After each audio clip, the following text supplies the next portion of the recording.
आऊज़ुबिल्लाहिमिनश्शैतानिर्रजीम बिस्मिल्लाहिर्रहमानिर्रहीम अल्हम्दुलिल्लाह वस्सलातु वस्सलामु अला रसूलिल्लाह व अला आलिहि वस्सहबिहि अजमईन अम्मा बाद रब्बि इश्रह ली सदरी व यस्सिर ली अमरी वहलुल उक़दतम मिन लिसानी यफ़क़हू क़ौली। अस्सलामु अलैकुम व रहमतुल्लाहि व बरकातुहू।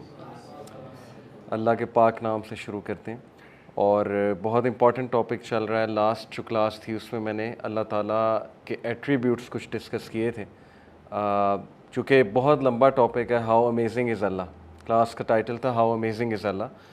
तो कुरान से ही कुछ अल्लाह ताला के साइंस के हवाले से आयात आपके सामने पेश की थी, बट सिंस ये बहुत लंबा टॉपिक है तो इसको मैंने 2 क्लासेस में जो है वो डिवाइड कर लिया था।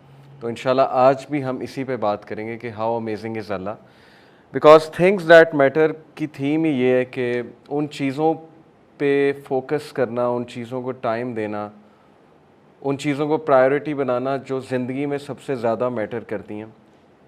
और उनमें नंबर 1 अल्लाह सुब्हानहू व तआला है, क्रिएटर है। क्योंकि माशाल्लाह यहाँ पे जितने लोग बैठे हैं वो ये बिलीव करते हैं देयर इज़ अ क्रिएटर, मुसलमान हैं, इस्लाम के कायल हैं माशाल्लाह। So it's very important to discuss के who Allah is, and it's very important to know about Allah, to know about his greatness, ताकि जितना हमें अल्लाह के बारे में, अपने क्रिएटर के बारे में पता लगता जाएगा, हमारी एफिलिएशन उतनी अल्लाह से क्रिएट होती जाएगी। जितनी हमारी एफिलिएशन होगी हमारे रब से, उतना हमारे लिए इजी होता जाएगा अपने रब की इबादत करना, उतना हमारे लिए आसान होता जाएगा कि हम टाइम निकालें अल्लाह सुब्हानहू व तआला के लिए, because he is the source of everything, source of goodness, source of guidance. लेकिन एक बात लास्ट क्लास में भी मैंने बात की थी, इनफैक्ट क्लास के बाद मुझसे कुछ स्टूडेंट्स क्वेश्चंस करने आए तो मैंने उन्हें ये कहा कि देखो, अल्लाह को कभी भी इंसान के कटहरे में ना खड़ा करना। हमारी मिस्टेक ये है कि हम चूँकि ख़ुद इंसान हैं तो जितनी हमारी लिमिटेड थिंकिंग है, हम उसके मुताबिक अल्लाह सुब्हानहू व तआला को भी उसी तरह जज करने की कोशिश करते हैं। अल्लाह गॉड है, अल्लाह इंसान नहीं है, अल्लाह मखलूक नहीं है, अल्लाह खालिक है। अल्लाह के कुछ एट्रीब्यूट्स हैं जो उसने ख़ुद बता दिए, और भी बहुत से इनफाइनाइट एट्रीब्यूट्स हैं जिनका हमें शायद पता भी नहीं और उसके नबी ने भी बताया हमें। तो प्रॉब्लम यहाँ पर आता है कि जब हम अल्लाह को अपने लिमिटेड माइंड के मुताबिक जज करने की कोशिश करते हैं। और जैसा कि मैंने आपको बताया था ना कि दीज़म एक चीज़ है जो कि बहुत फेमस है आजकल हमारे नौजवानों में, क्योंकि वेस्ट बेसिकली दीज़म का कायल है, most of them. Atheism is something else, मैं दीज़म की बात कर रहा हूँ। दीज़म ये होता है कि yes we do believe in something supernatural, कोई डाइटी है, कोई ऐसी पावर है जो मे बी जिसने क्रिएशन शुरू की, बट वी डोंट बिलीव कि उसकी तरफ से कोई रेवलेशन आती। रेवलेशन के वो कायल नहीं होते। लेकिन मुसलमान जो है वो थीइस्ट होता है, वो रेवलेशन का भी कायल होता है, गॉड की एग्जिस्टेंस का भी कायल होता है। और रेवलेशन से यहाँ मेरी मुराद है कुरान, क्योंकि बाकी जितनी बुक्स हैं, बाइबल जिसमें ओल्ड टेस्टामेंट है, न्यू टेस्टामेंट है, ज़ाहिर है कि वो सूरह अल बकरा के मुताबिक टेम्पर्ड हैं। उनमें ऐसी चीज़ें हैं जो कि इंसानों ने ऐड की for what ever reasons, political reasons और वट एवर। लेकिन कुरान वो बुक है, रेवलेशन, फाइनल रेवलेशन ऑफ अल्लाह, जो कि मुकम्मल है, प्रोटेक्टेड है अल्लाह की तरफ से, अनहार्म्ड है, उसका एक भी हर्फ इधर से उधर नहीं हुआ है। और इसके बहुत से प्रूफ्स हैं। टॉपिक अभी ये नहीं है कि कुरान आया अल्लाह की किताब है कि नहीं, ये भी इंशाल्लाह इस पर भी बात करेंगे। ऑल्दो बात करने की ज़रूरत नहीं है, आप सब मुसलमान हैं, लेकिन ये कि ईमान ताज़ा हो जाता है, कुछ बातें जो है वो हमें पता होनी चाहिए सो दैट हम काउंटर भी कर सकें। जब कोई किसी को नॉन मुस्लिम को दावा करना है तो ज़ाहिर है हमें पता होना चाहिए कि वाय द कुरान। तो एनीवे मैं जो बात कर रहा था कि अल्लाह के बारे में जितना हम जानेंगे उतना हम स्ट्रॉन्ग हो जाएंगे, हमारी पर्सनैलिटी उतनी स्ट्रॉन्ग हो जाएगी, क्योंकि एफिलिएशन क्रिएट हो जाएगी। ये इसी तरह कि एक बंदे को उसकी उसकी उसकी लॉस्ट मदर जो है वो मिल जाए। एक बंदा जो है उसको नहीं समझ आ रहा, जिसे कहते हैं ना लॉस्ट सोल, उसको नहीं पता लग रहा कि लाइफ का पर्पस क्या है, मैं यहाँ पर क्या करने आया हूँ। जैसे मैंने एक लेक्चर में बात की थी कि is this just a plane which we have boarded and it will crash and that's it.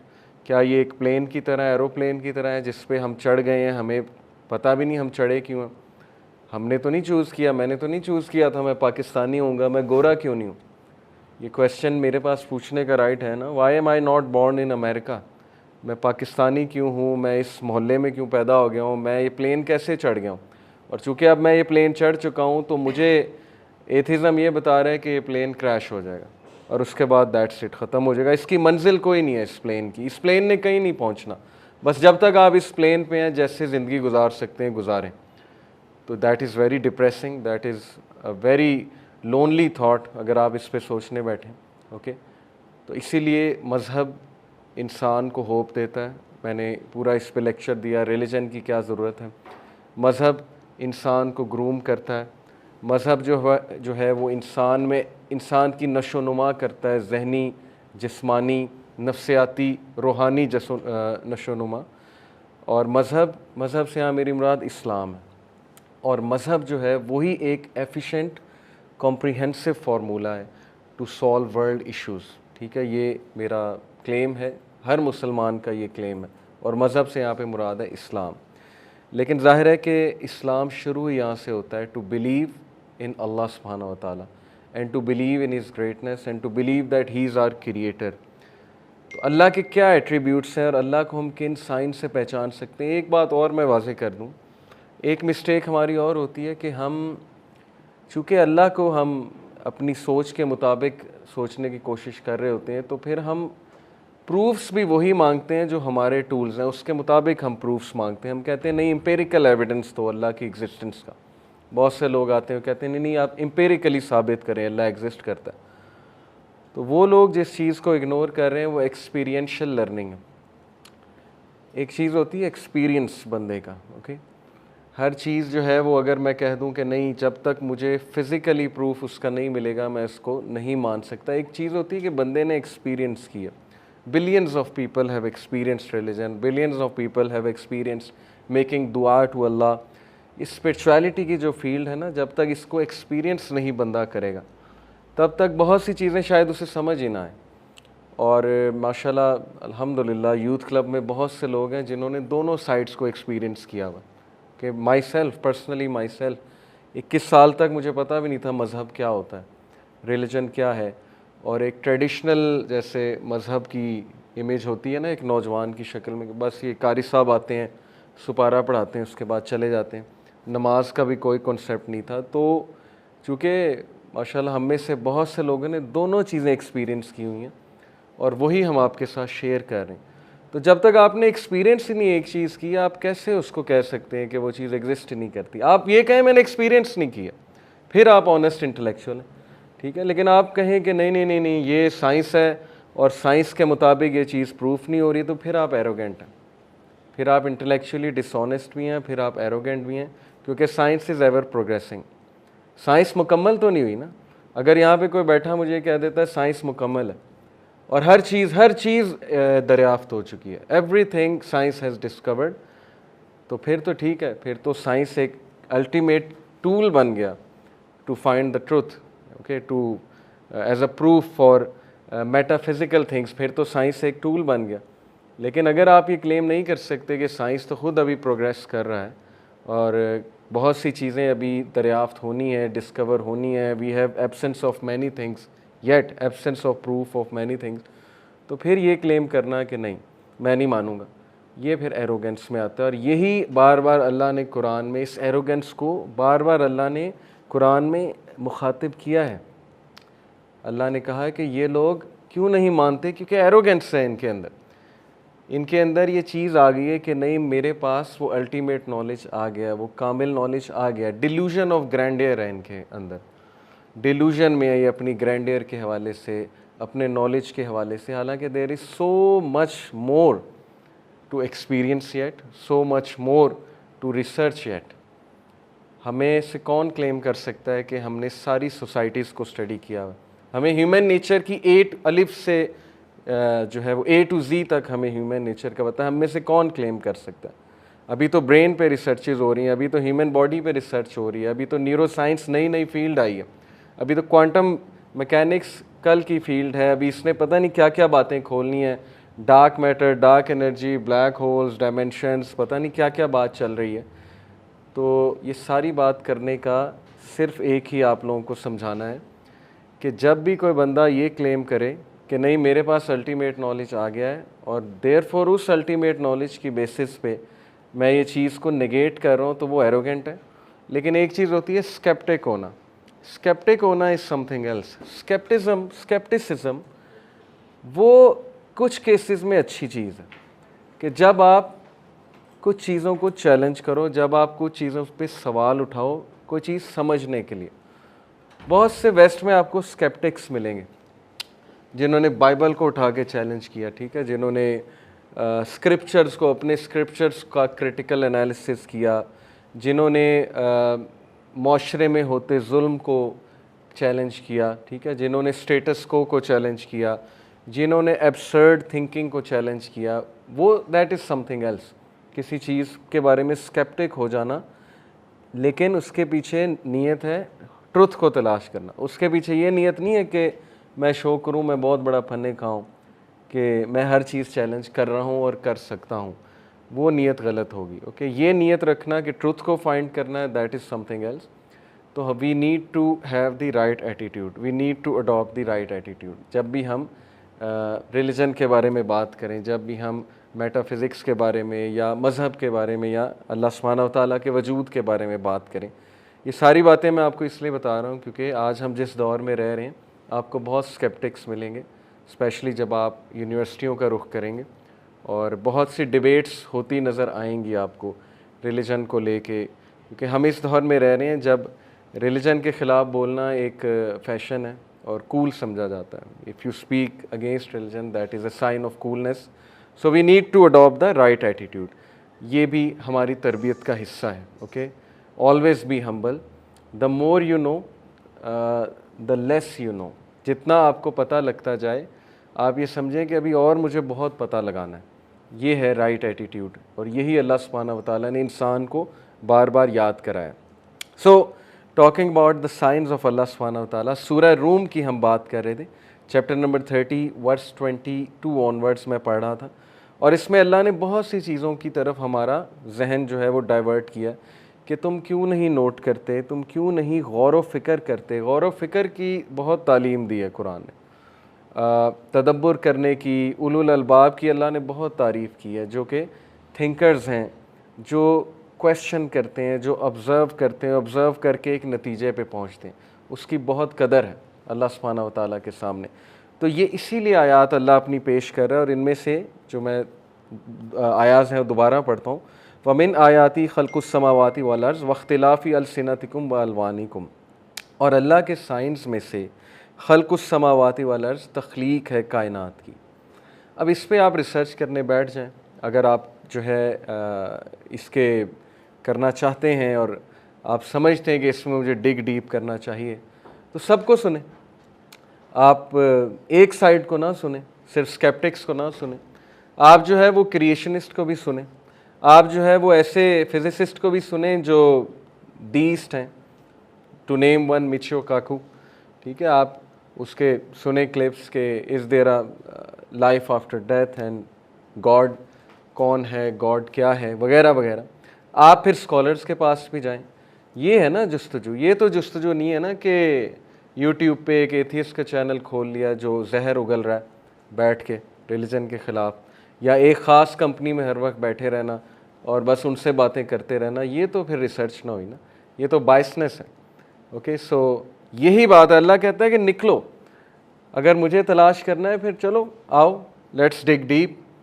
Creation of havens and earth पे गौर करो, कैसे बन गया, क्या थ्योरी है, अपनी थ्योरी पेश करो। बिग बैंग से बना है, बिग बैंग कैसे हुआ, can something come out of nothing. ये कुरान में अल्लाह ने कहा है कि क्या तुम खुद से बन गए, या तुम अपने आप को बनाने वाले हो, या तुम किसी भी चीज़ से नहीं बने हो। 3 सवाल अल्लाह ने किए। क्या तुम खुद से बन गए हो, या तुम्हें बनाने वाला कोई है, या जो है वो किसी भी चीज़ से तुम you arose out of nothing, खुद से जो है वो बन गए हो, या किसी भी चीज़ से नहीं बने हो। ये क्वेश्चन है सोचने वाला। और कायनात जो है ये कैसे बन गई, इतनी ज़बरदस्त सिंक्रोनाइजेशन, इतनी ज़बरदस्त मैथमेटिक्स किसने लगा दी।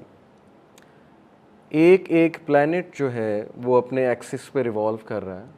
सूरज जो है उसको जैसे पता है कि मेरी पोजीशन क्या होनी चाहिए थी, अर्थ को पता है मैंने कहाँ पे आके स्टे करना था, गैलेक्सीज को पता है सिंक्रोनाइज मूवमेंट चल रही है। ब्लैक होल का अपना एक रोल है, super massive black hole centre of Galaxy में होता है, उसका एक अपना रोल है। हर एक को अपना रोल पता है। क्रिएशन इस तरफ गवाही दे रही है कि क्रिएशन में जो सीक्वेंस है वो किसी क्रिएटर की तरफ से है, अगर हम अनबायस होकर सोचें। तो ये इसमें जितना आप डिग डीप करेंगे उतना आप हैरान होते जाएंगे, उतना आपके सामने हकीकत खुलती जाएगी। मैंने सिर्फ डीएनए की मिसाल दी थी लास्ट लेक्चर में कि आप डीएनए को एक्सप्लेन कर देंगे, डीएनए खुद से कैसे बन गया। एवोल्यूशन से आप साबित कर दें, अगर आपने बायो पढ़ी कि DNA how did it evolve, DNA की वर्किंग कैसे हो रही है, डीएनए रेप्लिकेट कैसे करता है, डीएनए जो है वो उसमें इतनी इंफॉर्मेशन जो होती है, उस इंफॉर्मेशन की बेसिस पे ट्रिलियन ऑफ सेल्स बनते हैं, कैसे, how did this organism DNA come to be. इस पे ही अगर हम बात कर लें तो ये तो छोटी सी चीज़ है ना डीएनए। अल्लाह कहता है कायनात की तख्लीक में अल्लाह के साइंस हैं, ज़मीन और आसमान की तख्लीक में अल्लाह के बहुत से साइंस हैं, और वख्तिलाफ़ी अलसिनतिकुम व अलवानिकुम, और तुम्हारी लैंग्वेजेस की डाइवर्सिटी में और तुम्हारे कलर्स में बहुत से साइंस हैं।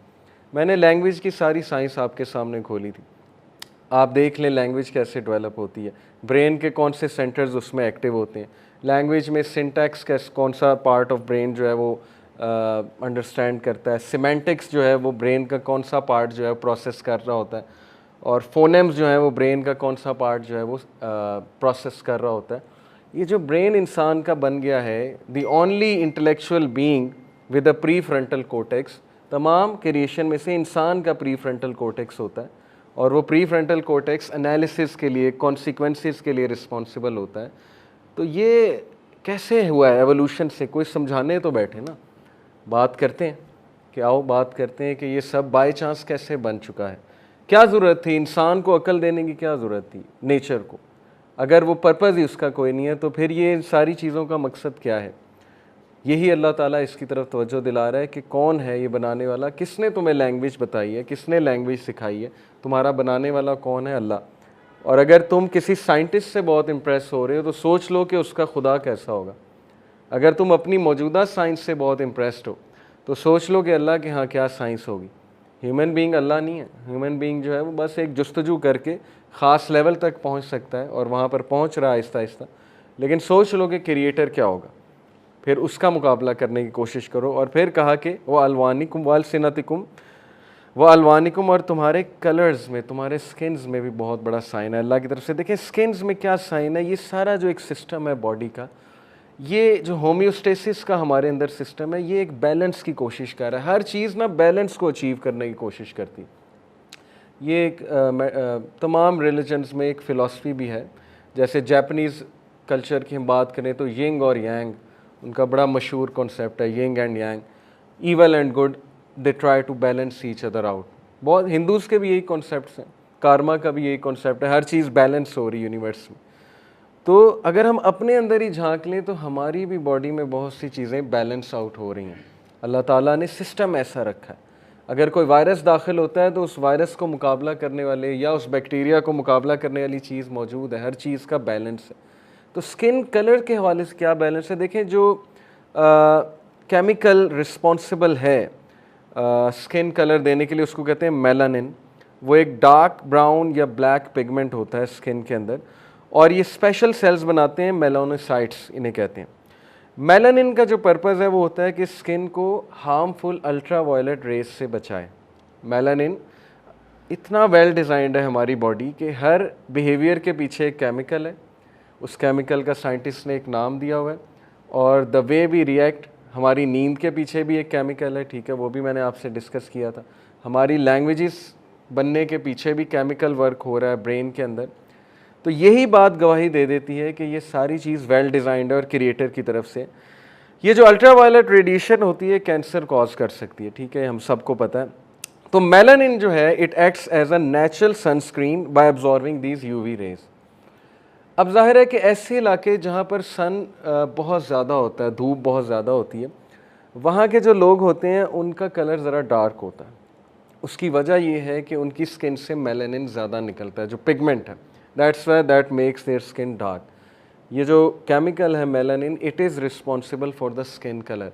और ये ज़्यादा क्यों निकल रहा होता है, क्योंकि ज़ाहिर है कि जब धूप ज़्यादा होगी तो अल्ट्रा वायलेट रेज और रेडिएशन ज़्यादा होगी। तो अल्लाह ने एक डिफेंस मैकेनिज़्म ह्यूमन बींग्स को ये दिया है कि उनकी स्किन मेलानिन ज़्यादा प्रोड्यूस करेगी ताकि वो अल्ट्रा वायलेट रेडिएशन से नेचुरली सेव हो जाए। ओके, ये अल्लाह ताला इसकी तरफ हमारी तवज्जो दिला रहा है।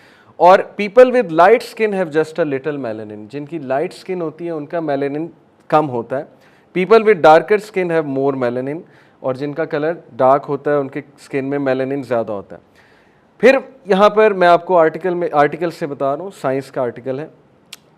नॉर्दर्न इलाके के जो लोग हैं उनकी स्किन कलर लाइटर होती है because they don't receive as many of the sun's harmful ultraviolet rays, इसलिए मेलानिन उनका इतना जो है वो ज़ाहिर नहीं बनता। As a result their bodies do not need to produce as much melanin which makes their skin colour lighter. On the other hand, lighter skin color tones in northern areas allows more UV rays to penetrate the skin to help produce the essential amounts of vitamin D that the body needs. जो पहाड़ी इलाकों के रहने वाले लोग हैं उन्हें vitamin D ज़्यादा चाहिए, तो चूँकि वो लाइटर इन कलर होते हैं उनका मेलानिन जो है वो कम बन रहा होता है, इसलिए ज़्यादा अल्ट्रावायलेट रेडिएशन उनके स्किन में पेनिट्रेट कर जाती है because of less melanin. As a result vitamin D की उनकी जो ग़िज़ा है वो पूरी हो रही होती है। यानी हर इलाके में हर लोगों के लिए जो नेचुरल सेटअप है वो किसने किया हुआ है? अल्लाह ताला ने किया हुआ है।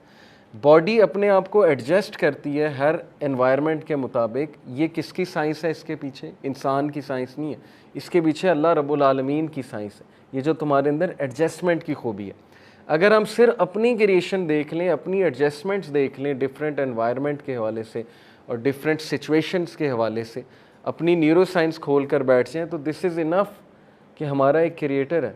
हम ऐसे नहीं बन गए एक आम सी गाड़ी जिसमें रेडार सिस्टम लगा है, जिसमें बैकअप मैकेनिज़्म लगे हैं, जिसमें डिफेंस मैकेनिज़्म लगे हैं, उसका कोई क्रिएटर है, लेकिन इंसान जैसी कॉम्प्लेक्स चीज़ का कोई क्रिएटर नहीं है। ये एक अब्सर्ड बात है।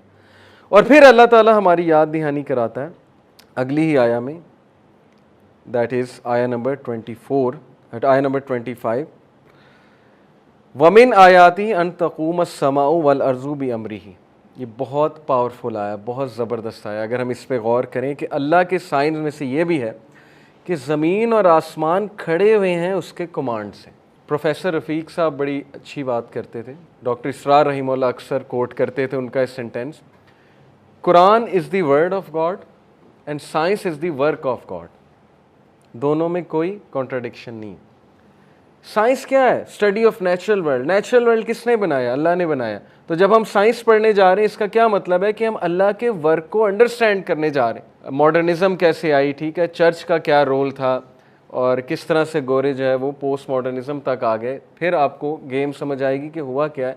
अदरवाइज़ कहाँ क्लैश है? अल्लाह ताला ने तो इंसान को कहा कि गौर व फिक्र करो, जस्तजू करो, ढूंढने निकलो, मेरी क्रिएशन को स्टडी करो, लेकिन उसका मकसद बेनिफिशियल होना चाहिए, उसका मकसद डिस्ट्रक्शन नहीं होना चाहिए, उसका मकसद नेगेशन नहीं होना चाहिए ऑफ द क्रिएटर। जब उसका मकसद नेगेशन ऑफ द क्रिएटर हो गया, जब उसका मकसद डिस्ट्रक्शन हो गया, एटॉमिक बॉम्ब बनाने लग गया, लोगों को फिर थ्रेटन करना शुरू कर दिया पावर पॉलिटिक्स के ऐसे, तो उसको फिर अल्लाह ताला ने ज़ाहिर है कहा, कंडेम भी किया कुरान में इस एटीट्यूड को, और ज़ाहिर है कि फिर इंसान गलत साइड पे चला जाता है, फिर कॉन्ट्रडिक्शन आ जाती है। तो ये वर्क ऑफ गॉड की हम अभी बात कर रहे हैं, ये तफसीर बयान नहीं हो रही है, please be very clear about it. अगर कोई ये कहे कि इस आयत की तफसीर ये है कि ये डार्क मैटर की तरफ इशारा है, तो ये गलत बात है। तफसीर से मुराद होता है कि अल्लाह की एक बात से क्या मुराद है। तफसीर उलमा ने लिख दिया, मुफस्सिरीन ने। तफसीर इब्न कसीर का मुतालिया करें, उसमें आपको इल्मी पॉइंट्स मिल जाएंगे, क्योंकि तफसीर होता है कि हर आम बंदा उसको समझ जाए, एक गाँव का भी बंदा समझ जाए। अगर मैं यहाँ डार्क मैटर को तफसीर कहने लग जाऊँ तो ये हर आम बंदा नहीं समझ सकता। आप तो पढ़े लिखे लोग हैं, इसलिए मैं आपको इस तरह से समझाने की कोशिश कर रहा हूँ कि हम अल्लाह सुब्हानहू तआला की क्रिएशन पे गौर करते हैं। ये तफसीर नहीं है, ये हम work of God of science की बात करने लगे। ओके, इस आयत को सामने रखते हुए कि क्या कि अल्लाह ताला हमें ये कह रहा है कि उसके साइंस में से कि हेवन और अर्थ खड़े हुए हैं अल्लाह सुब्हानहू तआला की वजह से। वो क्या फोर्सेस हैं जिसकी वजह से इतनी भारी हेवनली बॉडीज़ खड़ी हुई हैं? ग्रेविटी है, ग्रेविटी के अलावा कुछ है? अभी लेटली साइंस ने दरियाफ्त किया कि डार्क मैटर और डार्क एनर्जी, मैं बाय द वे आपको एक स्टैटिस्टिक बता दूं, हमारी जो विजिबल यूनिवर्स है, जो आपको नज़र आ रही है, जो कि रेगुलर मैटर है, वो सिर्फ 5% है। इस पर आप रिसर्च कर लें। 95% इनविजिबल मैटर, हमारा जो 95% है दैट इज़ इनविजिबल। उसमें क्या आता है? उसमें 68% जो है वो डार्क एनर्जी है। अब डार्क एनर्जी क्या है, इस पर आप मज़ीद रिसर्च कर सकते हैं। और इसमें जो 27% है वो डार्क मैटर है। और इनकी ख़ास बात क्या है मैं अब आपको समझाता हूँ आसान लैंग्वेज में। देखें, डार्क मैटर जो है अकॉर्डिंग टू करंट फिज़िक्स, अभी हो सकता है इसमें मज़ीद कुछ एडिशंस होंगी, डेफिनेटली होंगी। करंट जो फिज़िक्स है अपनी लिमिटेशंस के मुताबिक जो हमें बता रही है वो ये बता रही है कि dark matter slows down the expansion of universe, क्योंकि यूनिवर्स एक्सपैंड कर रही इनफाइनेटली एक गुब्बारे की तरह। ये फैक्ट कुरान में मेंशन है कि हमने ही हेवंस और अर्थ को बनाया और हम ही हैं जो इसको फैलाने वाले, हम ही इसको एक्सपैंड करने वाले। Dark matter slows down the expansion while dark energy speeds it up, balance कायम हो रहा है। ओके, और ये इतना ज़बरदस्त बैलेंस है, ये इतना ज़बरदस्त बैलेंस है कि इमेजिन करें कि अगर यूनिवर्स थोड़ा सा एक क्योटिक अंदाज में एक्सपैंड होने लग जाए या एक क्योटिक अंदाज में कॉन्ट्रैक्ट होने लग जाए तो कुछ भी नहीं बचेगा। Everything will fall to pieces, हर चीज़ ख़त्म हो जाएगी। अगर एक भी चीज़ अपनी पोजीशन से हिल गई, अपनी एक्सिस से हिल गई, तो डार्क मैटर, दोबारा रिपीट करता हूँ, एक्सपेंशन ऑफ यूनिवर्स को स्लो डाउन करता है अकॉर्डिंग टू करंट फिजिक्स, और डार्क एनर्जी उसको स्पीड अप करती है। Dark matter works like an attractive force, a kind of cosmic cement that holds our universe together.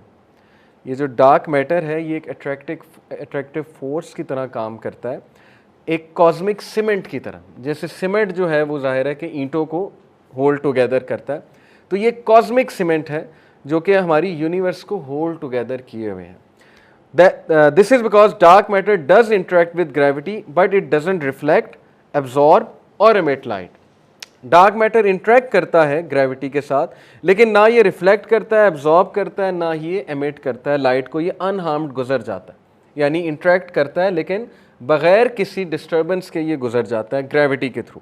Meanwhile dark energy is a repulsive force. Dark energy जो है ये repulsive force है, dark matter जो है ये attractive force है। A sort of anti gravity that drives the universe's ever accelerating expansion. ये balance है according to current modern physics research. Dark matter और डार्क एनर्जी की मैं आपको बात बता रहा हूँ। मैं जब ये बात पढ़ रहा था तो कुरान की एक आयत मेरे जहन में आ रही थी। अगेन ये तफसीर नहीं है कुरान की, देखें ये हमारी एक जस्तजू है अल्लाह ताला की क्रिएशन को समझने की। सूरह तकवीर है गालिबन, मैं अभी आपको बताता हूँ, चैप्टर नंबर 81 मैंने यहाँ पे लिखी हुई है। Yes, chapter number 81 verse number 15 मैं आपके सामने रखता हूँ। फला उक्सिमु बिल खुन्नस, so I swear by the retreating stars, ये इसकी ट्रांसलेशन है। लेकिन ज़ाहिर है कि अरेबिक के बहुत से ट्रांसलेशन होती है, अरेबिक वर्ड के रूट वर्ड्स में जाएं तो बहुत सी चीज़ें जो उसके मीनिंग होती। खुन्नस का एक मीनिंग है द इनविजिबल, फला उक्सिमु बिल खुन्नस, so I swear by the invisible, ये भी एक ट्रांसलेशन हो सकती है। अगेन ये तफसीर नहीं है, ये आपको वन ऑफ द ट्रांसलेशंस बता रहा हूँ। फला उक्सिमु बिल खुन्नस, so I swear by the invisible, अल जवार अल खुन्नस, those that run and disappear. अल जवार अल खुन्नस का मतलब है कि जो आते हैं आपस में इंटरेक्ट करते हैं और डिसअपीयर हो जाते हैं, अनहार्म डिसअपीयर हो जाते हैं। अभी मैंने आपको जो डार्क एनर्जी और डार्क मैटर की बात बताई है, तो maybe this is pointing to that. मैंने कहा मे बी, तफसीर नहीं है। ओके, ये गलती नहीं खानी। तफसीर वो है जो मुफस्सरीन ने बयान कर दी है एक आम आदमी के लिए, ताकि वो अल्लाह को समझ ले। जिसने अल्लाह को समझना है वो यहाँ से समझ जाएगा, जिसने डिग डीप करना है मैं उसके लिए यहाँ पे बात कर रहा हूँ। फिर एक और मैं आपको आया सुनाता हूँ। इन्नल्लाह युमसिकुस समावाति वल अर्ज़ा अन तज़ौला, indeed Allah holds the heavens and the earth lest they cease. Allah ने हेवंस और अर्थ को होल्ड किया हुआ है सीमेंट की तरह, यानी कि अगर अल्लाह सुब्हानहू व तआला उन्हें छोड़ देगा, अब वो किसके थ्रू होल्ड किया हुआ है? ये अल्लाह की क्रिएशन है।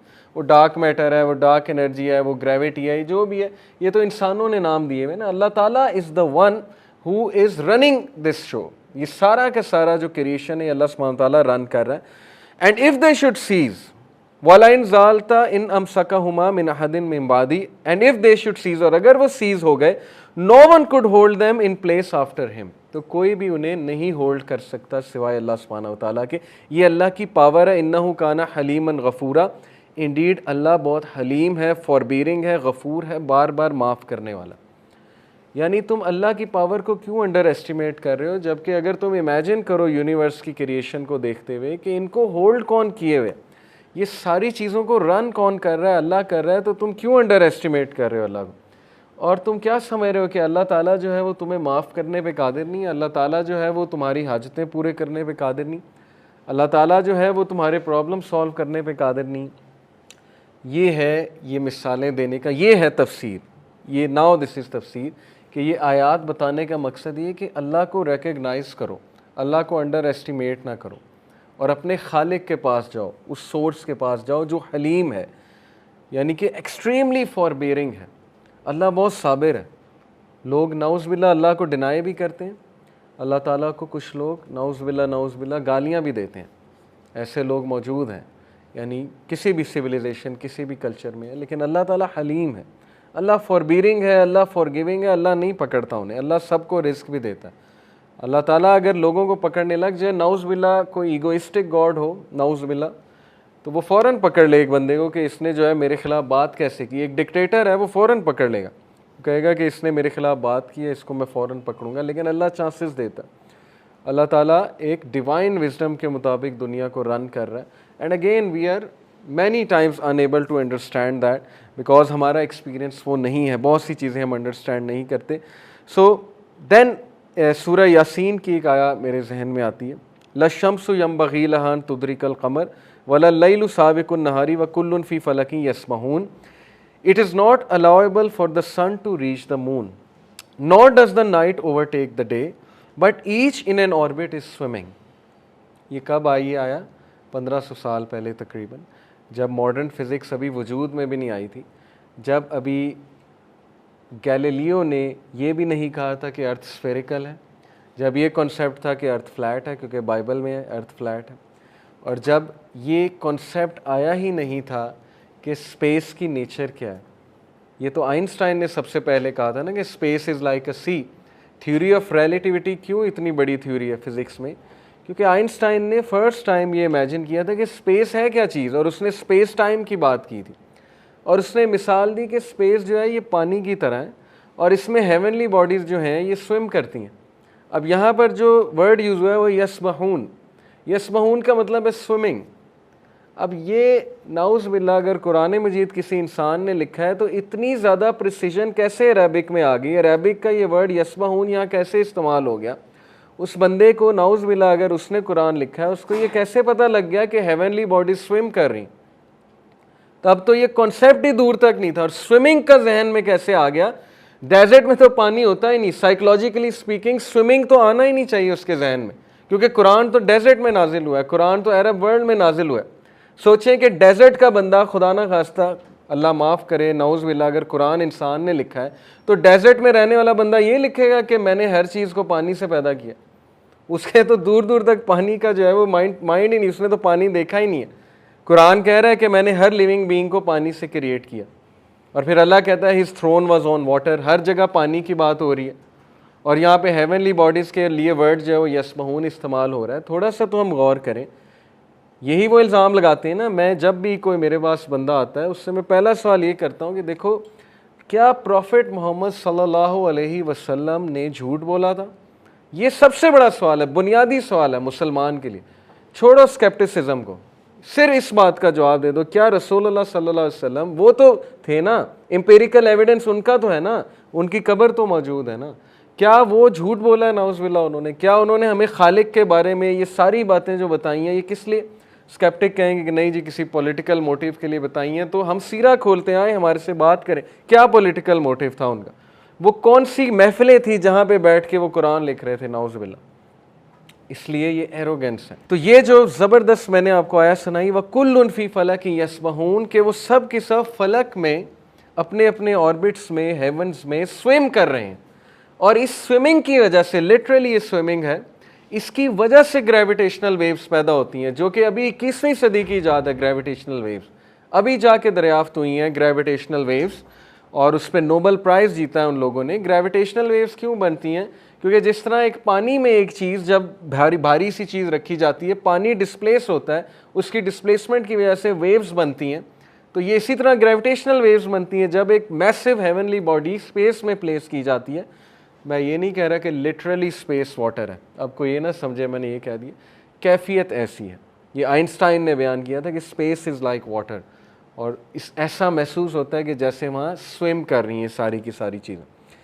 तो देखें, कुरान पे जब हम तदब्बुर करेंगे, गौर करेंगे, अल्लाह सुब्हानहू तआला के साइंस पे जब हम तदब्बुर करेंगे, तो ये हो ही नहीं सकता कि इंसान, एक अकल रखने वाला इंसान, वो इस नतीजे पे पहुंच जाए कि ये सब बाय चांस है, ये सब के पीछे कोई इंटेलिजेंट डिज़ाइन नहीं है, बल्कि इस सब के पीछे जो है वो एक आप कह लें जो उनका पर्सपेक्टिव है कि एवोल्यूशन का एक जो एब्सर्ड सा पर्सपेक्टिव है। ऑल्दो एवोल्यूशन की फिर कभी बात करेंगे कि मुस्लिम स्कॉलर्स बहुत से कहते हैं कि यस, एनिमल्स और प्लांट्स में एवोल्यूशन के हो सकता है, चांसेस हैं, लेकिन जाहिर है कि उसको करवाने वाला अल्लाह सुब्हानहू व तआला है।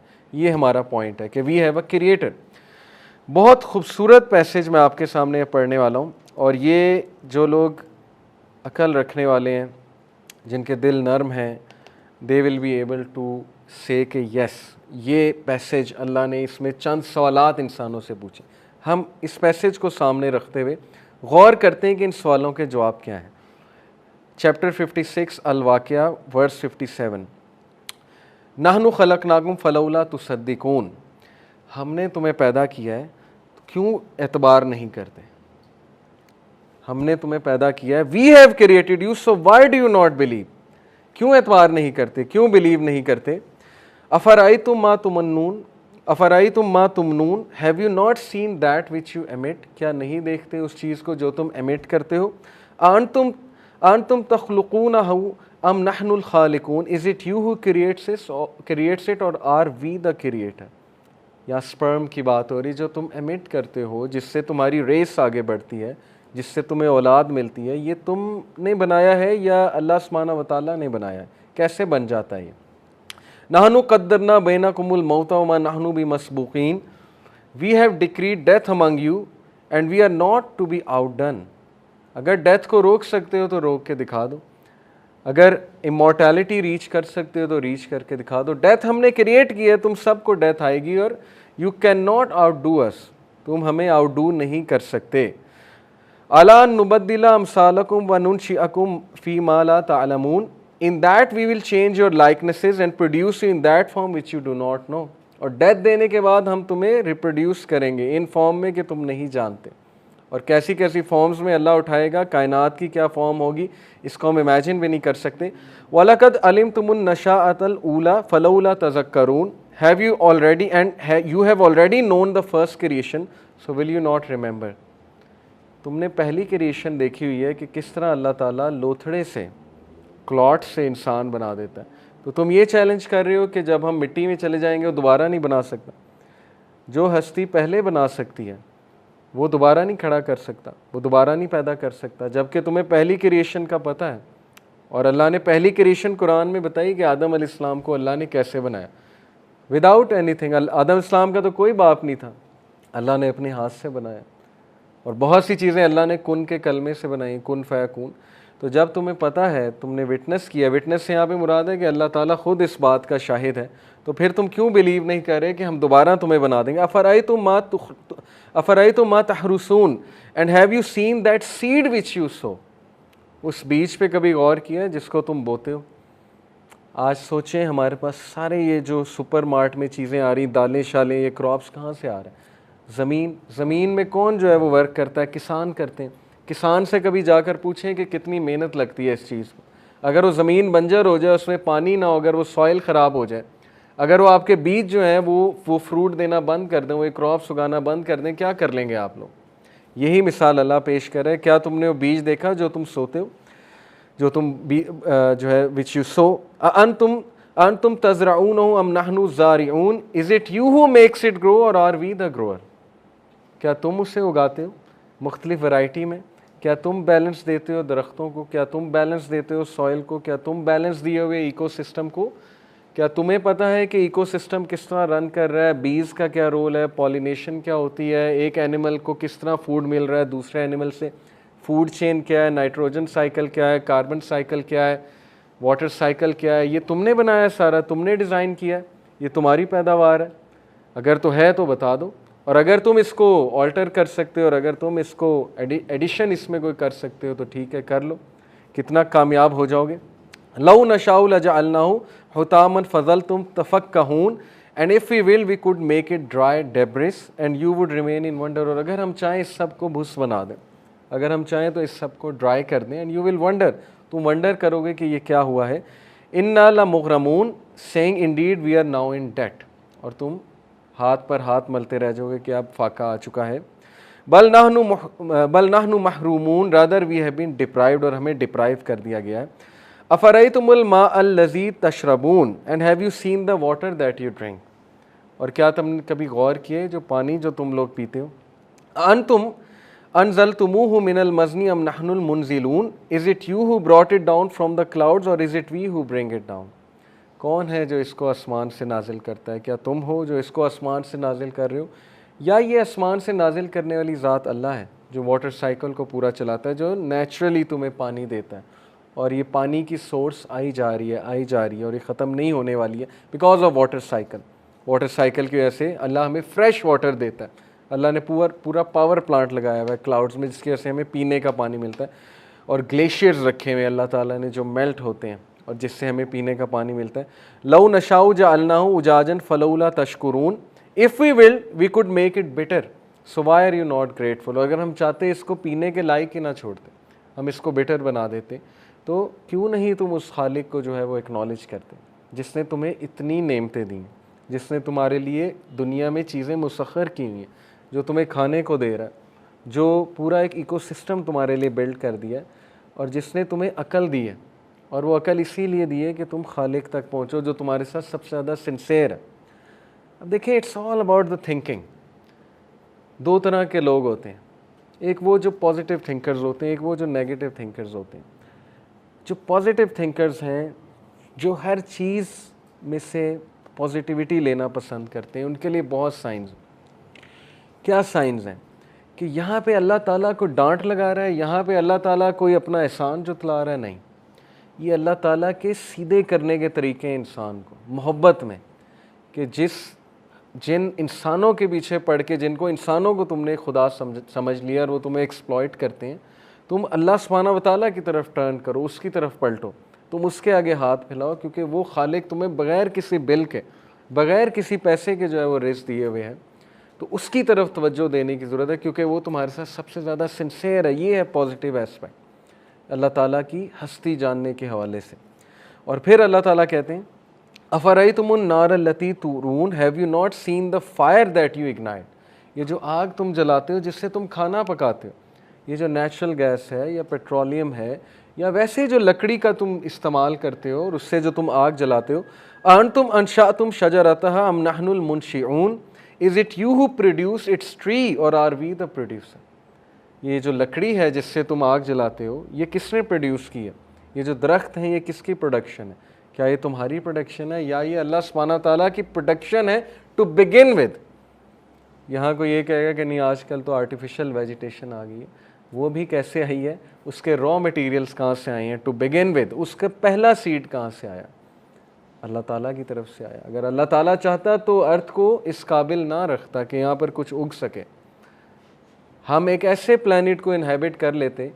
अगर हमें आज की मिसाल ले लें, अभी तक नासा जस्तजू करी कि अर्थ टाइप प्लैनेट कौन सा है, और उन्हें नहीं मिल रहा अभी तक ऐसा जो रियलिस्टिकली स्पीकिंग जहाँ हम रह सकें, हमारी जनरेशन उसको भी इनहेबिट कर सके जाके। अगर तो है तो ढूंढ निकालें, लेकिन जब तक नहीं है तब तक इसी बात को अप्रिशिएट करें कि अल्लाह ताला ने हमें अर्थ पर भेजा, हमें इसका इनहेबिट करने वाला बनाया, और इसको इनहेबिट करने के लायक हमें बनाया, और इसके लिए बहुत सी चीज़ें इसकी हमारे लिए मुसख्खर कर दी अल्लाह सुब्हानहू व तआला ने।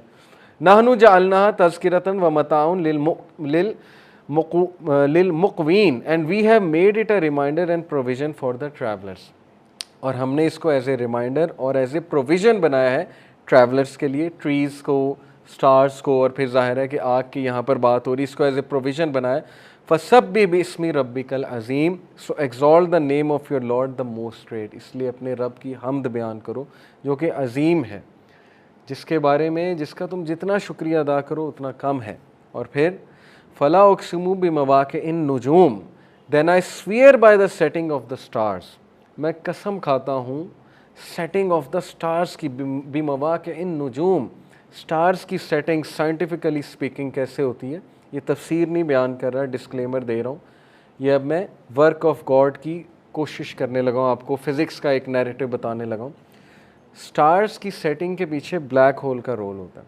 हर गैलेक्सी के सेंटर में एक सुपर मैसिव ब्लैक होल होता है, और चूँकि वो सुपर मैसिव ब्लैक होल जब स्पेस टाइम में प्लेस किया जाता है, उसकी वजह से स्पेस टाइम बेंड होती है। ज़ाहिर है, एक पेज है, उसके बीच में हम कोई स्टील का बॉल रखेंगे, वो पेज बेंड हो जाएगा।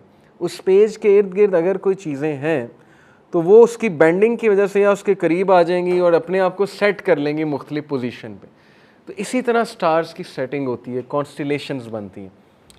ये सेटिंग ऑफ द स्टार्स की जो कसम है, ये बहुत बड़ी कसम है, बहुत बड़ी कसम है, क्योंकि अल्लाह ताला अगली आया में कहता है व इन्नहु लक़समुन लौ तालमून अज़ीम, और ये बहुत ही अजीम कसम है अगर तुम जान सको।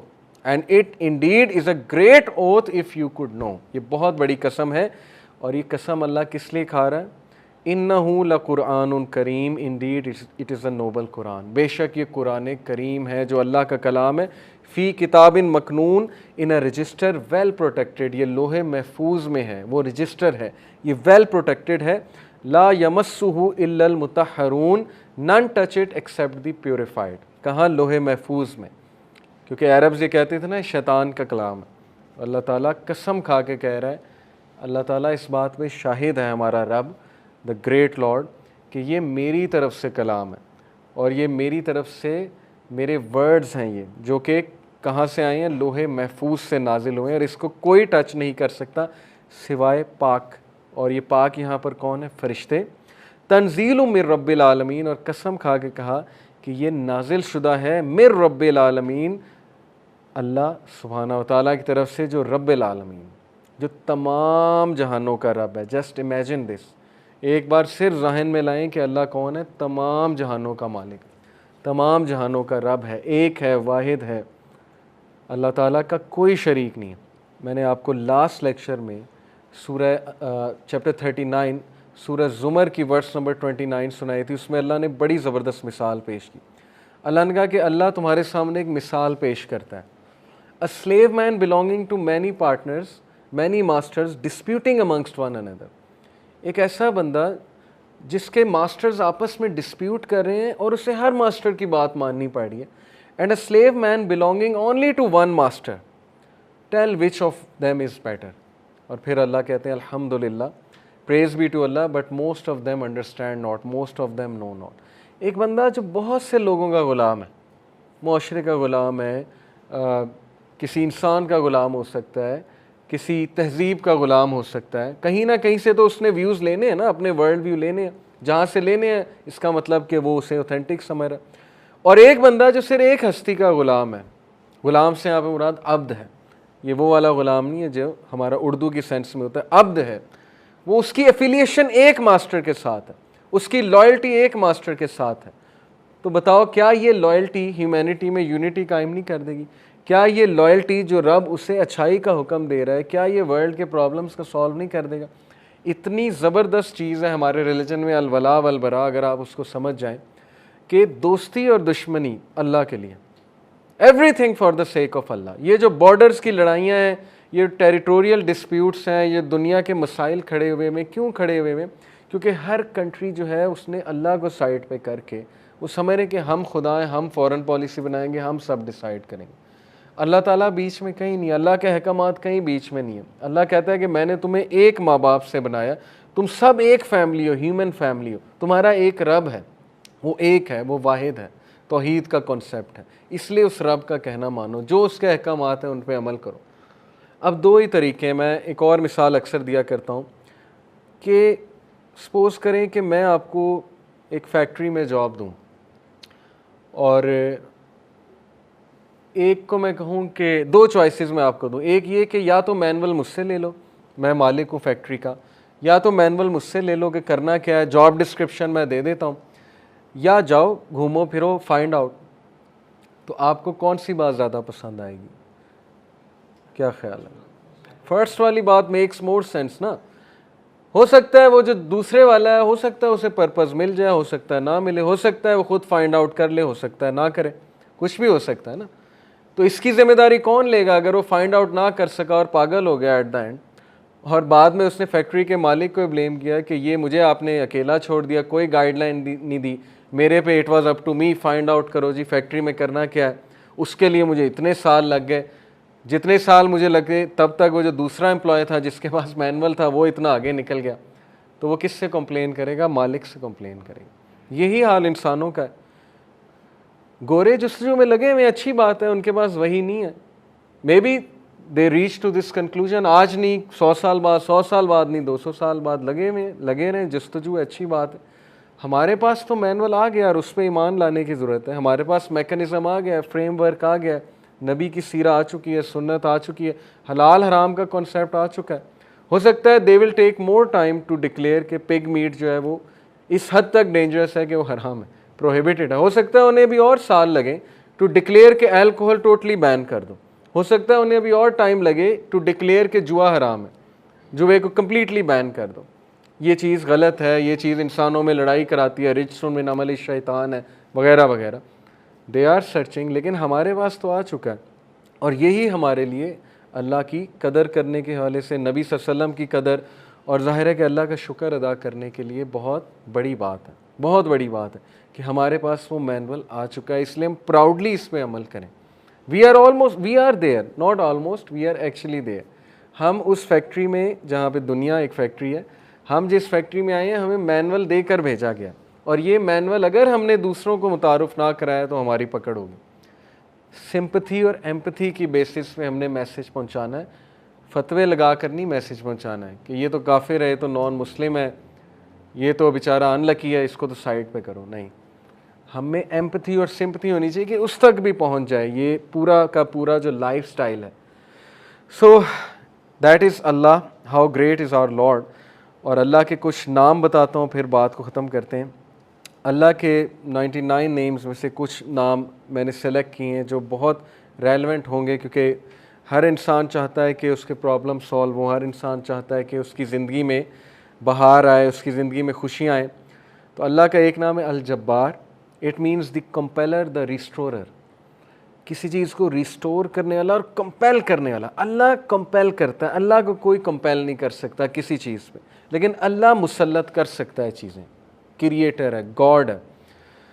मुझे एक आलिम दीन ने कहा था कि अगर कोई बंदा किसी एडिक्शन में मुसल्लत है और उससे वो नहीं छूट रही, तो वो अल्लाह को इस एट्रीब्यूट से पुकारे कि या Al Jabbar please compel me to leave this, क्योंकि अल्लाह को ये बहुत पसंद है कि अल्लाह को उसके नामों का वास्ता दिया जाए। ये वसीला लेना चाहिए। नबी सल्लल्लाहु अलैहि वसल्लम अल्लाह के नामों का वसीला लेते हैं, और अल्लाह के जो नाम हैं उसका एक ख़ास मकसद है। अल जब्बार है द कंपेलर। मिसाल के तौर पे एक बंदे से फजर पे नहीं उठा जाता, उसने बड़ी कोशिश की है, वो ये दुआ करे कि ओ Al Jabbar compel me to wake up for Fajr, या अल्लाह ए अल जब्बार मुझे कंपेल करें कि मैं फजर पे उठूँ, मुझे कंपेल करें मैं नमाज़ें शुरू कर दूँ। फिर आप देखें अल्लाह ताला किस तरह आपको रिप्लाई करता है, क्योंकि अल्लाह को बहुत पसंद है जितना जिसके पास अल्लाह का नॉलेज होगा और उस नॉलेज की बेसिस पे अल्लाह को पुकारेगा, ये इतना ज़्यादा अल्लाह सुब्हानहू व तआला जो है उस बंदे की कदर करेगा। क्यों? क्योंकि उस बंदे के पास अल्लाह के नामों का इल्म है। आपको पता है सुलेमान अलैहिस्सलाम का जो एक दरबारी था, वो जिन ने कहा था ना मैं ले आऊँगा तख्त, लेकिन वो जो दूसरा था उसने कहा मैं पलक झपकने में ले आऊँगा, और वो बंदे के पास अल्लाह के नामों का इल्म था। ये खैर डिस्कशन कहीं और चली जाएगी, वो फिर सूफ़ीज़म आ जाती है इसमें, सारी सूफ़ीज़ बहुत सी बातें करते हैं, खैर हम उस साइड पे नहीं जाएंगे। तो एनीवे अल्लाह के नामों में बहुत पावर है, अल्लाह के सारे एट्रीब्यूट्स में। तो अल जब्बार है द कंपेलर। अल कहार, अल कहार का मतलब है द एवर डोमिनेटिंग। जब बंदा किसी मसले में फंसा हो और उससे लग रहा है कि दूसरे उसको डोमिनेट कर रहे हैं, स्पेशली उसके दुश्मन, बिज़नेस डीलिंग में फंसा हुआ है कुछ, तो फिर बंदा अल्लाह को अल कहार के नाम से पुकारे, द एवर डोमिनेटिंग, कि अल्लाह तू एवर डोमिनेटिंग है, कभी भी मेरे दुश्मन मुझ पर डोमिनेट ना कर जाएं। अल्लाह मैं तेरी हिफाजत पकड़ता हूँ, मैं अल कहार की हिफाजत पकड़ता हूँ। अल्लाह को ये दुआ कितनी पसंद आएगी, अल्लाह ताला को आपका ये पुकारना कितना पसंद आएगा कि ये बंदा मेरे नाम को जानता है, मेरे नाम को एक्नॉलेज कर रहा है, मेरे एट्रीब्यूट को एक्नॉलेज कर रहा है, और नॉलेज की बेसिस पे मुझे पुकारा। अल्लाह ताला का एक नाम है अल-फत्ताह। अल-फत्ताह का मतलब है द ओपनर, खोलने वाला, रास्ते खोलने वाला। जब हर चीज़ ब्लॉक्ड है उसको खोलने वाला अल्लाह है। कुरान में हज़रत यूनुस अलैहिस्सलाम की मिसाल है कि मछली के पेट में अंधेरों में ज़ुलुमात में से हज़रत यूनुस अलैहिस्सलाम ने अल्लाह को पुकारा, ला इलाहा इल्ला अंता सुब्हानका इन्नी कुन्तु मिनज़ ज़ालिमीन। और अल्लाह कहता है कि हमने उसको निकाला वहाँ से, हमने उसको अपने बंदे को निजात दी वहाँ से। तो जब कोई बंदा ऐसी सिचुएशन में स्टक हो कि उसे समझ नहीं आ रही मैं करूँ क्या, मैं निकल ही नहीं पा रहा, बहुत सी सिचुएशंस आएंगी आप पे, ट्रस्ट मी। कभी कभी इंसान एक वेल में चला जाता है, जैसे यूसुफ अलैहिस्सलाम की मिसाल है कि वो एक वेल में गिर गए। अब उनके पास क्या सलूशन था, बाहर निकले तो बाहर भाई वेट कर रहे हैं कि भेड़िए हैं वो खा जाएंगे, अंदर वेट करें तो भूख प्यास से मर जाएंगे। तो कभी कभी इंसान पे ये सिचुएशन आती है, उसे समझ नहीं आता मैं करूं क्या, मेरे हाथ से चीज़ें निकल रही हैं। दैट इज़ वेयर अल-फत्ताह's रोल कम। अल्लाह सुब्हानहू व तआला का जो ये एट्रीब्यूट है अल-फत्ताह, अल्लाह मेरे बंद रास्तों को खोल दे, और अल-फत्ताह से पुकारें अल्लाह ताला को। ये बहुत पावरफुल नाम है। और फिर अल्लाह का एक नाम है अल-वकील।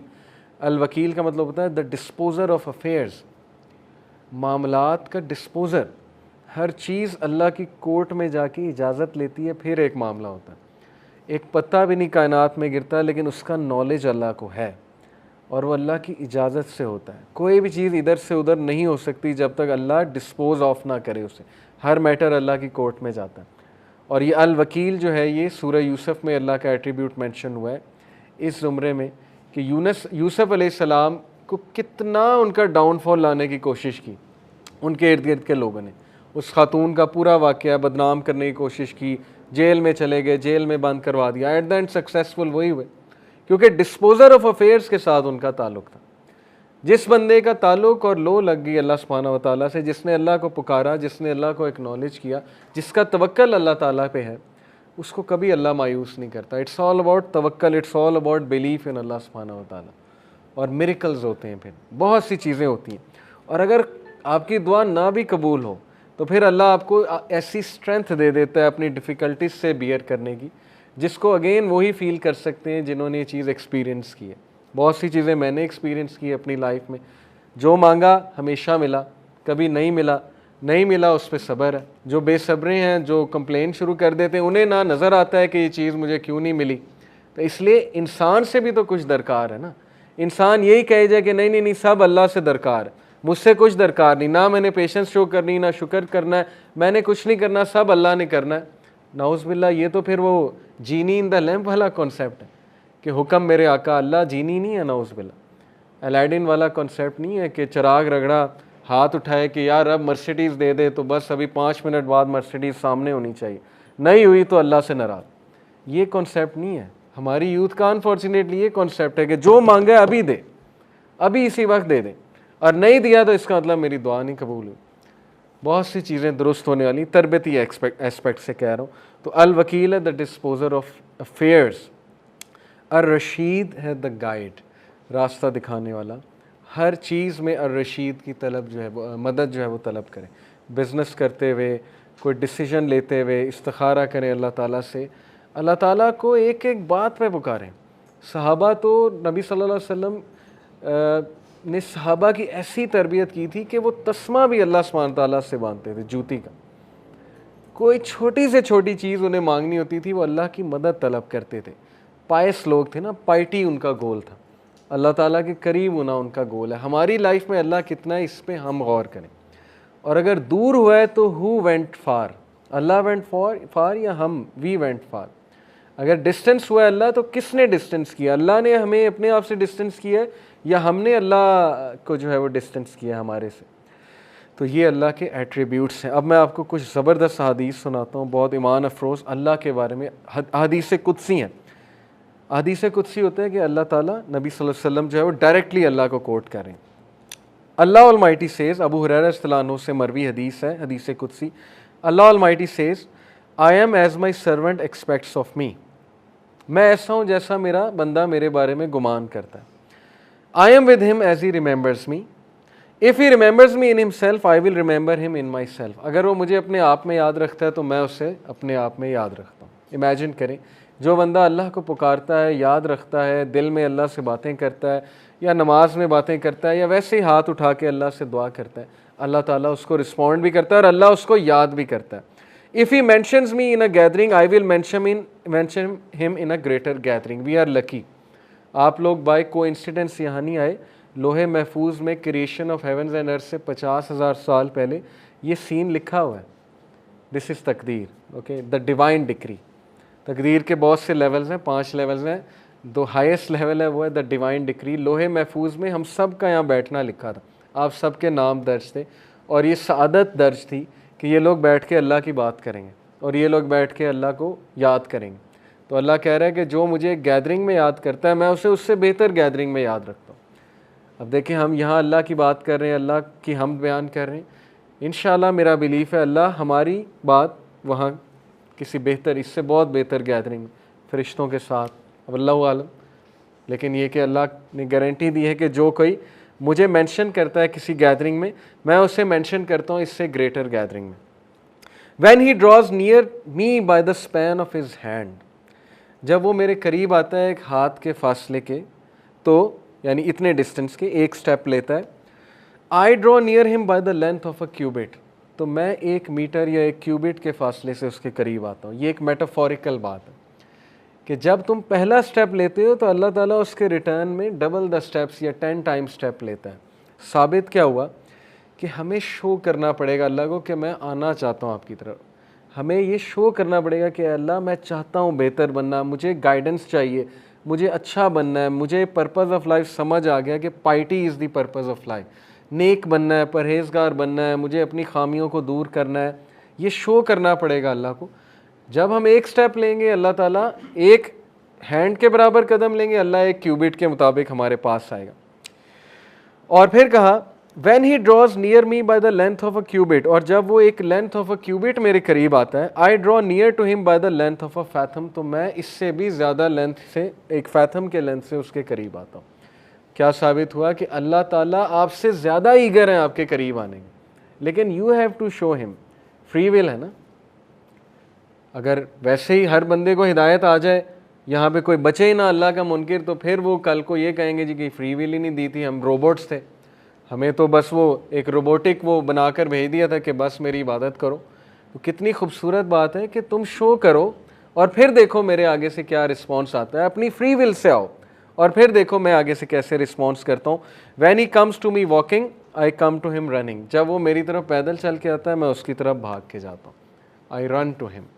इसीलिए इमाम शाफी रहीमहुल्लाह ने कहा कि run if you can run, walk if you can walk, crawl if you can crawl, but never stop going to Allah. अगर नमाज क्रॉल करके भी जा रहे हो ना, आखिरी रकत भी कैच कर लेते हैं, तो ये अप्रिशिएटिव है अल्लाह के यहाँ। यस, पहली रकत में ही जाना चाहिए, लेकिन ये आज के दौर में इतनी बड़ी बात है कि आप एटलीस्ट क्रॉल करके जा रहे हैं। अगर गुनाह कर बैठे हैं, कोई ख़ता हो गई है, कोई अल्लाह की हुदूद को पामाल कर दिया है, कोई ऐसी चीज़ देख ली है, ज़ाहिर है आज के दौर में बहुत ख़तरनाक दौर से हम गुज़र रहे हैं, तो नेवर गिव अप।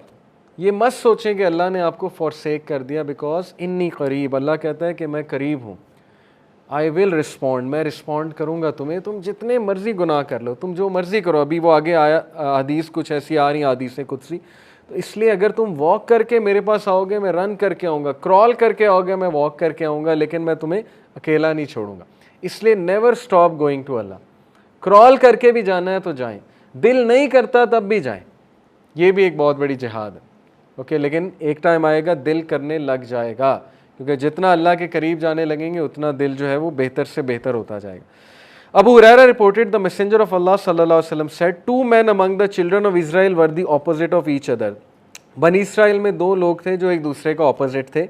एक बहुत बड़ा गुनाहगार था, एक बहुत बड़ा आबिद था, वर्शिपर था। The worshipper would see the sinner and tell him to stop. Worshipper जो है वो सिनर को देखता था, उसे रोकता था, एग्रेसिवली रोकता था। One day he found him sinning, so he said stop. The sinner said leave me alone, by my lord have you been sent to watch over me. वो गुस्से हो गया, उसने कहा कि अभी मुझे छोड़ दो बस, क्योंकि वो एग्रेसिवली उसे रोकता होगा। तो उसने भी गुस्से में आके वर्शिपर ने क्या कहा, द वर्शिपर सेड बाय अल्लाह, अल्लाह की कसम, अल्लाह विल नॉट फॉरगिव यू और एडमिट यू इनटू पैराडाइज। अल्लाह की कसम, अल्लाह तुझे माफ़ नहीं करेगा।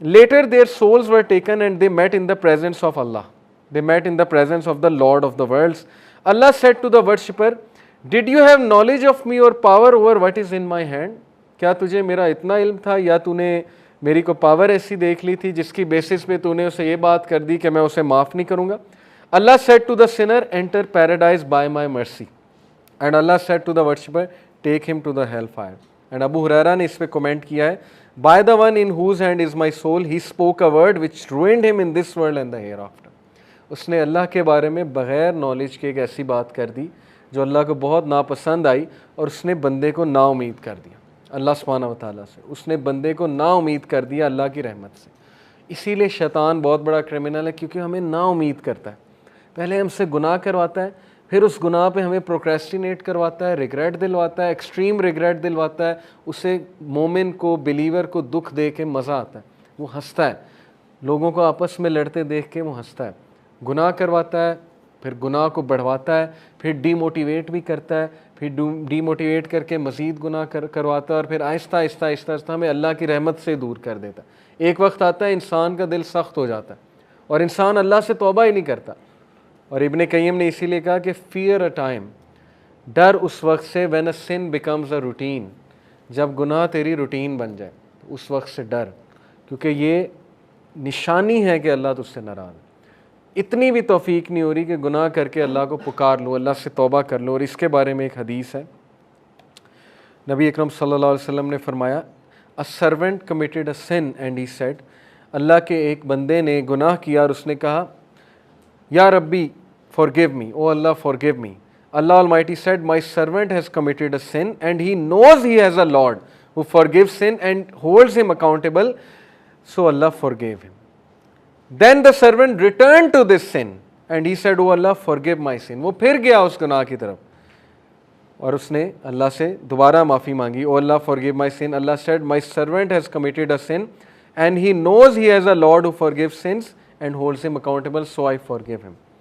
फिर दोबारा उसने सिन किया और फिर दोबारा अल्लाह ताला से तौबा की और फिर अल्लाह ने यही रिप्लाई किया कि मेरा बंदा इस बात को एक्नॉलेज कर रहा है कि उसका रब है जो उसके गुनाह माफ़ फरमाता है, इसलिए मैं अपने बंदे को माफ़ कर रहा हूँ, यहाँ तक कि ही मीट्स हिज लॉर्ड। क्या साबित हुआ कि every son of Adam commit sin but the best are those who repent. Adam के तमाम औलाद जो है वो गुनाह करेगी, लेकिन बेहतरीन वो हैं जो रिपेंट कर लेंगे, जो अपनी मिस्टेक को एक्नॉलेज कर लेंगे, जो रब से माफ़ी मांग लेंगे, उनके लिए तौबा है। और यहाँ पे एक और बात की तरफ तवज्जो दिलाई कि कुछ लोग ऐसे होते हैं जो रेपिटेटिवली एक सिन करते हैं, खुदा न खास्ता एक चीज़ उनकी एडिक्शन बन जाती है, लेकिन वो गिव अप नहीं करते हैं, रूटीन नहीं बनाते हैं इस सिन को, वो हमेशा अल्लाह की तरफ पलटते हैं। जब उनसे कोई ख़ता होती है, कोई गुनाह होता है, वो रब की तरफ पलटते हैं। कितने बदकिस्मत वो लोग हैं जिनकी लाइफ में अल्लाह ही नहीं है, जिनके पास पलटने के लिए कोई चीज़ ही नहीं, कोई हस्ती ही नहीं है, जो रिडीम ही नहीं करते अपने आप को, और अगर करते हैं तो फिर वो बस अपने नफ्स से रिडीम करते हैं। और कितने ही खुशकिस्मत वो लोग हैं कि जिन पे जितना मर्जी बड़ा प्रॉब्लम आ जाए, चाहे वो जेल में भी हों, कहीं भी हों, लोनली हों, रात के आखिरी पहर में लोनली हों, उन्हें सब ने छोड़ दिया है, उनका कोई रिलेशनशिप ब्रेक हो गया, लेकिन वो एक सजदा करते हैं और मकसद हयात को पा जाते हैं। अल्लाह ताला को एक सजदा करते हैं, वो हील हो जाते हैं। और इनमें से, आप में से बहुत से लोग हैं जिन्होंने खुद एक्सपीरियंस किया होगा। इसलिए ये एक्सपीरियंशियल लर्निंग, ये सारी ऐसी चीज़ें जो एक्सपीरियंस से आती हैं। एक्सपीरियंस ही नहीं किया एक बंदे ने स्पिरिचुअलिटी को, रिलीजन को, क्या उससे बात करेंगे आप, क्या उसको दलील देंगे आप? इस वक्त जो है उसने सबमिट ही नहीं किया अल्लाह सुब्हानहू व तआला की तरफ। इसलिए you have to submit, you have to experience this, ये जो हदीस में आ रहा है। और फिर एक ज़बरदस्त हदीस है, the gates of paradise are opened on Monday and Thursday, Allah forgives every servant who does not associate anything with him except a man with enmity between himself and his brother.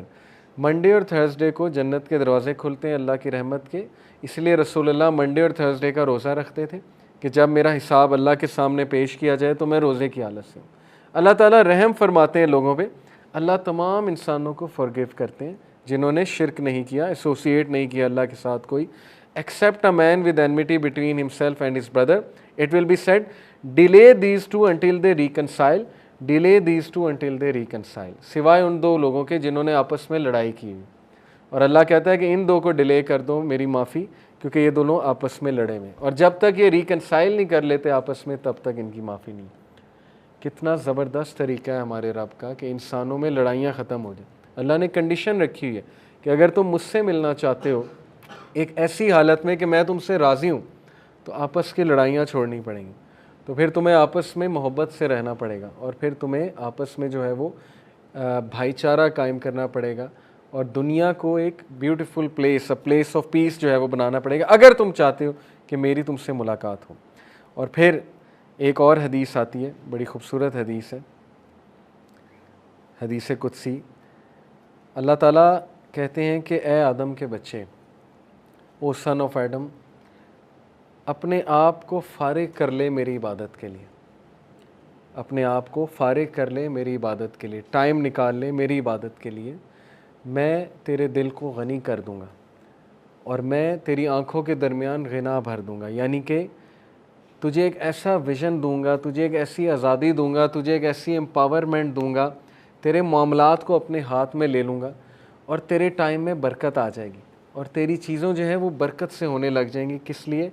जब तू मेरी इबादत के लिए time निकालेगा, because Allah is the source of goodness. इंसान की nature है कि वो किसी ना किसी चीज़ के साथ अटैच हो जाता है। हम में से हर कोई किसी ना किसी चीज़ के साथ अटैच्ड और ओवरली अटैच्ड है, उसी का नाम वर्शिप है। Some worship the money, some worship the power, some worship intellect, some worship a human being, overly attach होके। तो ये अटैचमेंट की बात हो रही कि तू मेरे साथ अटैच हो जा। जब तू मेरे साथ अटैच होगा, मैं तेरे दिल में गिना भर दूंगा, तेरे टाइम में बरकत आ जाएगी, और मैं तेरे तमाम मामलात को अपने हाथ में ले लूँगा, और मैं तुझे स्ट्रेंथ दूंगा। मेरी इबादत तुझे स्ट्रेंथ देगी। ये है खुलासा। ये जो सारे एट्रीब्यूट्स मैंने आज आपको अल्लाह सुब्हानहू व तआला के बताए, और जो कुरान की ऐसी आयात आपको अल्लाह के बारे में बताई, ऐसे साइंस बताए जिनसे हम अल्लाह को पहचान सकें, इस सब का एक ही गोल है जो तमाम अंबिया का गोल था कि अल्लाह को पहचानो, क्रिएटर को पहचानो, and go to him. Unity भी इससे कायम होगी, हमारे वर्ल्ड के प्रॉब्लम्स भी इससे सॉल्व होंगे, और क्रिएटर को जब हम पहचान लेंगे, उसकी इबादत करेंगे, तो हमें उसका कहना भी मानना पड़ेगा। जब हम उसका कहना मान लेंगे, कोशिश करेंगे उसका कहना मानने की, उस फ्रेमवर्क पे चलेंगे, उस लाइफस्टाइल पे चलेंगे जो उसने हमारे लिए नाजिल किया, जिसमें नमाज़ें हैं, जिसमें रोज़ा है, जिसमें ज़कात है, जिसमें हुकूकुल इबाद भी हैं, जिसमें ज़ाहिर है कि एक दूसरे को फॉरगिव करना भी है, तो world will become a very beautiful place. और ये चेंज हमारी यूथ ही ला सकती है। जितने भी मसले हैं, अब ये 14 अगस्त वाला मसला उठाकर देख लें, रूट कॉज पे चले जाएं, छोड़ें ये कि लुच्चे हैं, लफंगे हैं, टॉक्सिक मस्कुलिनिटी है, जो भी है, फेमिनिज़म है वगैरह वगैरह। रूट कॉज पे चले जाएं। रूट कॉज क्या है कि अच्छे इंसान हमारी दुनिया में बहुत कम हो चुके हैं। बचा लें अपनी जनरेशन्स को। मैं अक्सर यूनिवर्सिटी में टॉक देने जाता हूँ, मैं यूथ के आगे हाथ जोड़ता हूँ कि आपकी जनरेशन्स 20 साल, ये जो जिस दौर से हम गुज़र रहे हैं, जिस कन्फ्यूजन के दौर से गुज़र रहे हैं, इसके आफ्टर इफ़ेक्ट्स आप 20 साल बाद देखेंगे। अगर आपने वर्किंग ना की, अगर आप लोगों ने ज़िम्मेदारी शो ना की, अगर मोरालिटी को दोबारा से उजागर ना किया, अगर मुत्तकी परहेज़गार बनने की कोशिश ना की, तो you will see the results, deadly consequences. आपकी बहनों की शादियां नहीं होनी है, ये one of the deadly consequence है। अगर इसी तरह रहा, ये पॉर्न इंडस्ट्री रही, ये ग्लैमराइजेशन ऑफ बिलबोर्ड्स रहा, इस तरह से वो ब्यूटी को और ब्यूटी के स्टैंडर्ड्स को जो है वो दिखाते रहे, और हमारे नौजवान नस्ल जो है वो किसी आम शक्ल की लड़की से शादी भी करना नहीं पसंद करेंगी, और वो कंवारी रह जाएगी। और ऐसे हो रहा है, 35-35, 36-36 साल की औरतें जो हैं वो कंवारी हैं, उनको रिश्ते नहीं मिल रहे। माँ बाप डर रहे हैं रिश्ता करते हुए कि पता नहीं अगले लोग कैसे हैं, किस बेसिस पे रिश्ता करेंगे, हमारे घर ये, हमारे नाम ये घर कर दो, गाड़ी कर दो, ये कर दो, जहेज़ दे दो, वगैरह वगैरह। The world will become a hello अगर हम लोगों ने अभी से पाइटी को गोल ना बनाया, परहेज़गारी को गोल ना बनाया। फिर ये लुचेल फंगे पैदा होते रहेंगे 14 अगस्त वाले। फिर ऐसे लोग, हमारी यूथ उस तरफ चली जाएगी कि आप सोच भी नहीं सकते हैं, और उसके रिज़ल्ट्स हमारी औलाद को बियर करने पड़ेंगे। आज हम उस विज़न से नहीं सोच रहे, कभी उस विज़न से सोचें कि आपका अपनी औलाद, अभी आपकी शादियां होने में बहुत टाइम है, लेकिन सोचें आपकी औलाद के लिए क्या वर्ल्ड क्रिएट हो रहा है। क्या आप चाहते हैं उनको ये वर्ल्ड मिले? क्या वो पॉर्न एडिक्ट्स बने? आप चाहते हैं? क्या आप चाहते हैं वो ड्रग्स में जाएं, नशा करें? क्या आप चाहते हैं कि वो कंफ्यूज सोल्स हों, लॉस्ट सोल्स हों, सुसाइडल हों, सुसाइड करने वाले हों? अगर तो नहीं चाहते तो फिर you have to return to the source. ज़िम्मेदारी के साथ अल्लाह की तरफ जाना पड़ेगा, अल्लाह ताला से लेनी पड़ेगी डेफिनेशन सारी, और अल्लाह के आगे सबमिट करना पड़ेगा। सो अल्लाह ताला हमारे हार्ट्स को नरम करे, हमारे दिलों को नरम करे और हमें मुत्तकी बनाए, परहेज़गार बनाए। हम इब्राहीम अलैहिस्सलाम की उस दुआ से इख्तिताम करते हैं आज की क्लास का। बहुत खूबसूरत दुआ है, बहुत विजन है इस दुआ में। रब्बी जालनी मुकीम अस्सलाती व मिन ज़ुर्रियती रब्बना व तक़ब्बल दुआ रब्बना अग़फ़िरली वली वालिदैया वलिल मोमिनीना यौम यक़ूमुल हिसाब आमीन। कि अल्लाह मुझे, मेरी औलाद को नमाजी बना। बहुत बहुत बहुत खूबसूरत दुआ है, अगर आप इस पर गौर करें। इससे भी ऊपर जाएं और कहें अल्लाह मेरी और मेरी औलाद को ज़ानी ना बना, और अगर कोई भी हिस्सा ज़िना का लिखा हुआ है तो उसको ख़त्म कर दे, और हमारी औलाद को परहेज़गार बना, मुत्तकीन बना, लीडर्स बना, और हमें उस दिन माफ़ कर दे जिस दिन तू लोगों को रेस करेगा इंशाअल्लाह ताला। जज़ाकल्लाह खैर। सुब्हानकल्लाह व बिहम्दिका अशहदु अल्ला इलाहा इल्ला अंता अस्तग़फिरुका व अतूबु इलैक। अस्सलामु अलैकुम व रहमतुल्लाहि व बरकातुहू।